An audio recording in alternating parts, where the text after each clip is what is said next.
Hello, everyone. How are you? I'm Kelly Lee Sappenfield, and today we're going to talk about spiritual guilt. We all have done this in the past, myself included. But first, let me introduce myself. I am Kelly Lee Sappenfield. I'm a fifth generation metaphysical coach, teacher, spirit speaker, and author, and I evidently cannot speak today, right? Anyway, so let me try that again. Fifth generation metaphysician, speaker, teacher, and author, and coach. And I want to go through just a couple of quick announcements before we really get into talking about spiritual guilt. And that is that on June 27th and 28th, I'll be speaking via Zoom. I'll do a workshop on the 27th called You Don't Have to Die to Transform, where I talk about my first near-death experience. And on the 28th, I'll be talking about soul vibration and the evolutionary path of your soul. And those both events are being broadcast via Zoom, so it doesn't matter where you are in the world, you can join us. And they're being hosted by East West Bookstore out of Mountain View, California. So if you just go to their website, eastwestbooks.org, you can sign up for those events. And I'll look forward to seeing you there. I'll put the website in the comments. Let's see if I can type better than I could speak today, huh? Yay! Okay. So as you come in, say hi and tell me where you're from and everything so we can get to know each other. And then let's talk about spiritual guilt. And what do I mean by spiritual guilt? Spiritual guilt is a paradigm that we have all been fed that does not serve us. And what do I mean by that? We have this idea that the more spiritual you are, the more pure and pristine you must have to be. And for some reason or another, we've also lumped it in to taking a vow of poverty. Now, this is not the 1400s, and if you're a monk, you have to go and live in a monastery off of bare minimum existence. This is, you don't, to be spiritual, you don't have to be like a nun and save your body for the divine. To be spiritual, you do not have to have this idea that somehow or another, if you have things, if you're able to do things, if sometimes you get angry and you may throw a cuss word or two, that somehow or another that makes you less spiritual. Nothing could be further from the truth. I don't care what spiritual master that's alive or has lived in the past. Do not get angry. Do not get mad. Do not enjoy the fruits of life that has to offer. Do not be a human being in the same time that they were a spiritual person. We're not on this planet to just either be human or spiritual. We're on this planet to be both and to learn how to be both and to enjoy the fruits of our labor and to live life fully, out loud, enjoy it, experience it. Spirit doesn't say that if you're spiritual, that you have to barely scrape by and make the bills. That if you're spiritual, you have to sit in economy class in the middle seat, unless we're during a pandemic and they're not filling the middle seat because you're spiritual. You can't sit in first class. Spirit doesn't say that. Spirit doesn't say you can't have the car you want to have, the house you want to have, the vacations you want to have, the purse you want to have. Nothing about having things and living a life of abundance, living a life that is luxurious, doesn't mean you have to be a billionaire. But it also doesn't mean you have to be scraping by, wearing secondhand clothes and trying just to get by every month. And in fact, the opposite's the truth. Because when you don't have to worry about getting by, when you don't have to worry about, are the bills going to get paid this month? Well, what about 3 months down the road? If you don't have to worry about, oh my gosh, what happens if my car breaks down or I have a medical emergency? How in the world am I going to afford that? When you don't have all that negative energy filling your head all the time and worry, because worry is a prayer. It's a prayer for what you don't want, but it's a prayer. Then you're able to free your energy to connect greater to spirit. It's one thing if you were in the 1500s and you were a monk or a nun and you were living in a monastery or someplace and your day-to-day life was up to, let's say, the Catholic Church to provide for you. It's another thing in today's world to say, if I'm abundant, if I enjoy the finer things in life, if I expect to sit in first class, let's say, somehow or another that makes me less spiritual. I've had people tell me that if I was so spiritual, I wouldn't charge for my services. My response to that is, I need to eat. I need a house. If you're a dentist, I don't say, you know what? God gave us all teeth, so you shouldn't charge to make sure my teeth stay healthy. Sounds kind of stupid, doesn't it? But we've all been guilty at some time or another, including myself, of the spiritual guilt, the false paradigm that is put in our heads. That somehow or another, that if we have the finer things in life, that we can't be as spiritual, that we can't be as connected, that we're being too human and not spiritual enough. We are here to grow our souls, vibration, number one. Number two, we incarnated on this planet Earth because of the density. What does the density gives us? It gives us the polarity of negative and positive, of light and dark, you name it, the polarity. We came here to learn lessons and to teach lessons, to help our fellow humankind and to be helped, to give and to receive. So you can actually grow and evolve spiritually as a human, be able to give and receive even more if a good chunk of your focus isn't on just being able to make it through, just being able to pay this month's rent or mortgage, just being able to get enough money together to pay your car insurance, to pay the emergency car repair, and put food on the table. When your energy is taken up with all of that, that gives you less energy and less time and space, mentally and physically and spiritually, to create a deeper connection. And thereby create also the human life you want to have. Now, I know a lot of people, this will rub the wrong way, and that's fine. I'm not here on this planet to please everyone, and I'm not taking on that mantle.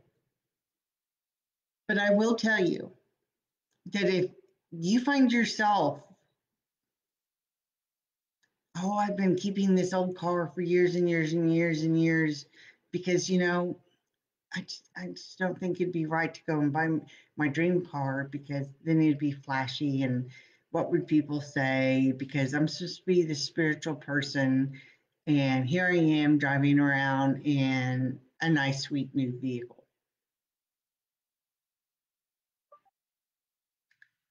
That is an old paradigm that is not serving you. Now, I'm not telling you to go out and buy $100,000 car if you make $45,000 a year.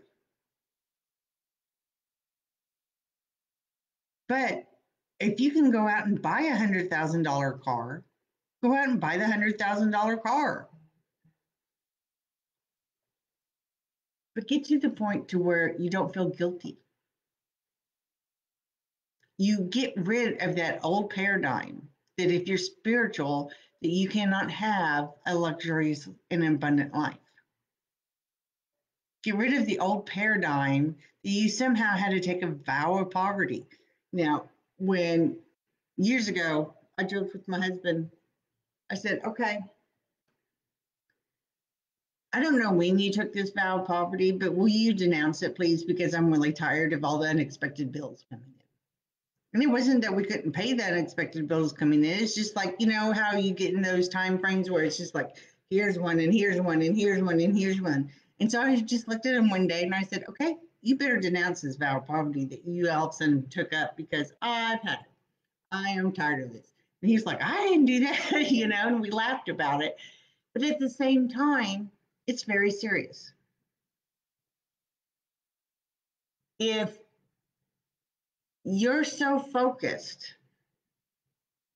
because you hit one of those spots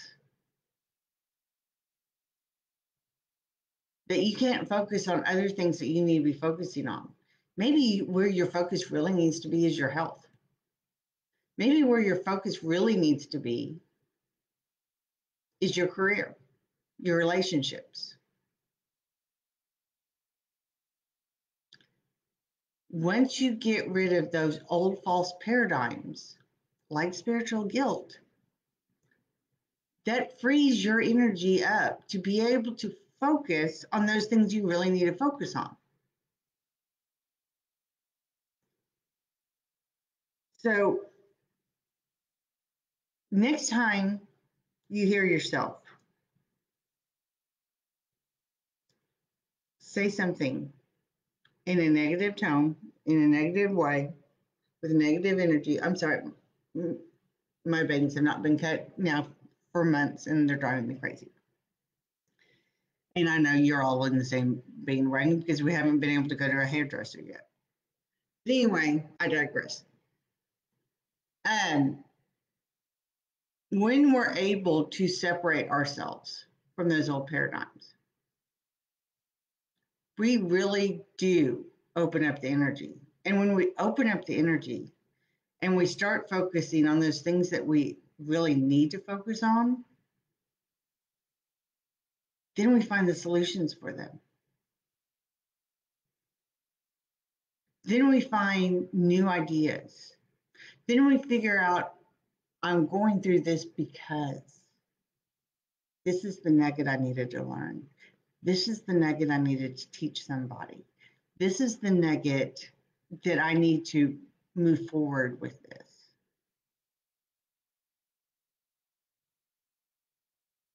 Because as long as we have old paradigms that do not serve us, all they do is hold us back. And I know a lot of us have trouble finding those old paradigms. And that's why I want you to listen to how you think and speak.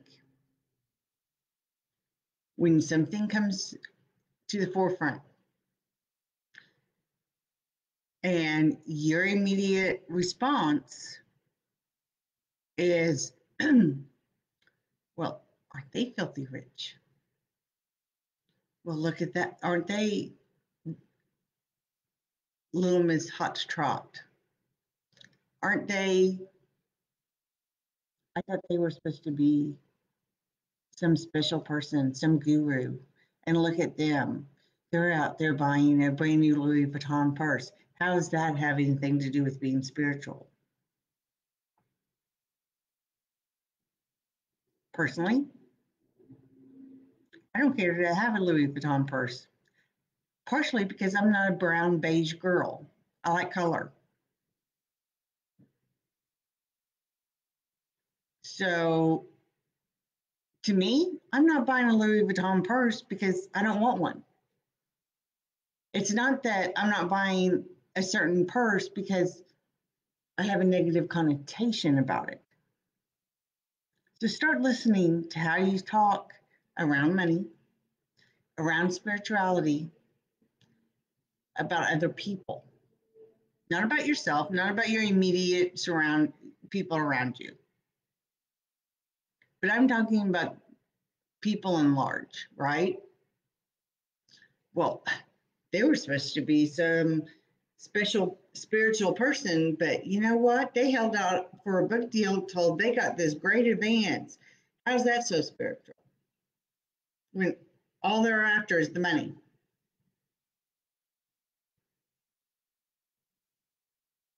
That has a negative connotation to it.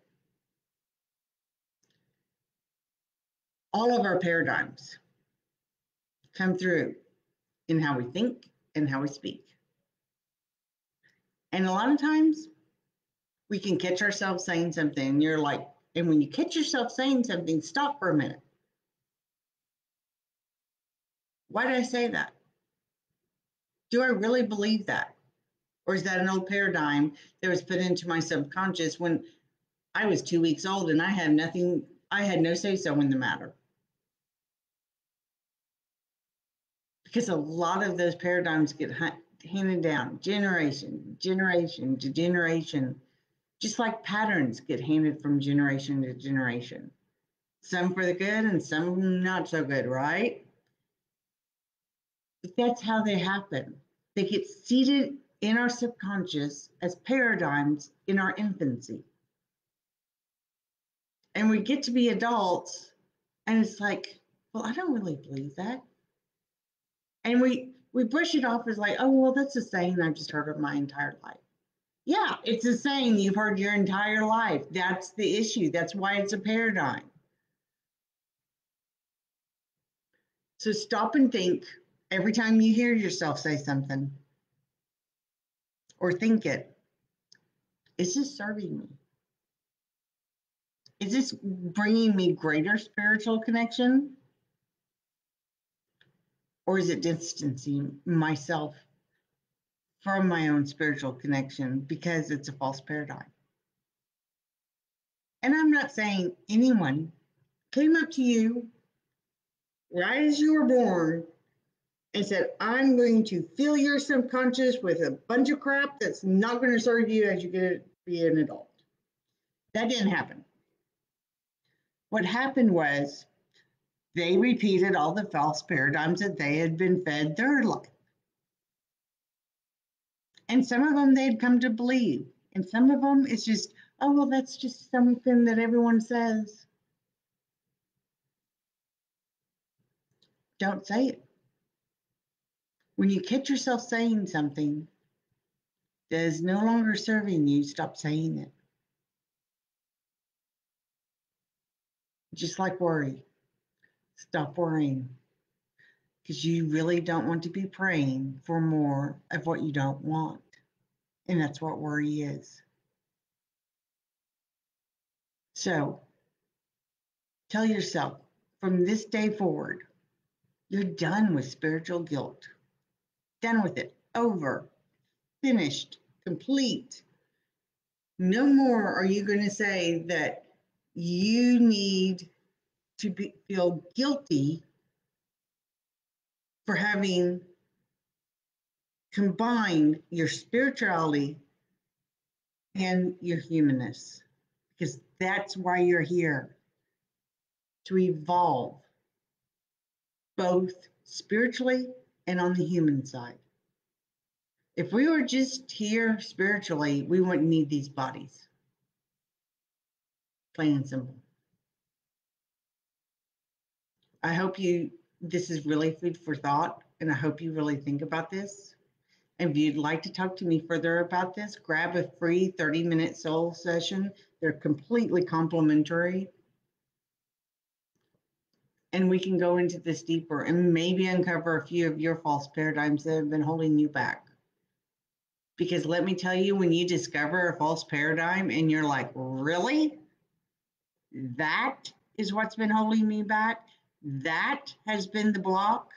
That has been what I've been searching for, to get it out, take it out into the garbage and let the garbage men take it away. And please, universe, recycle it and bring it back into something positive that you can use, right? So think about where your false paradigms are. Grab, like I said, the free 30-minute session for a soul session, and we can get in to where your false paradigms are. Not just about spiritual guilt, but about anything that you want to deal with, any subject you want to talk about. And I hope you have a fabulous evening. And I hope the weather is gorgeous so you can get out and enjoy it. I know that I'm probably getting in the pool later on this evening. It's about 95 degrees here. The pool's pretty nice when it's a hot evening, right? So enjoy, take care, and as always, expect miracles.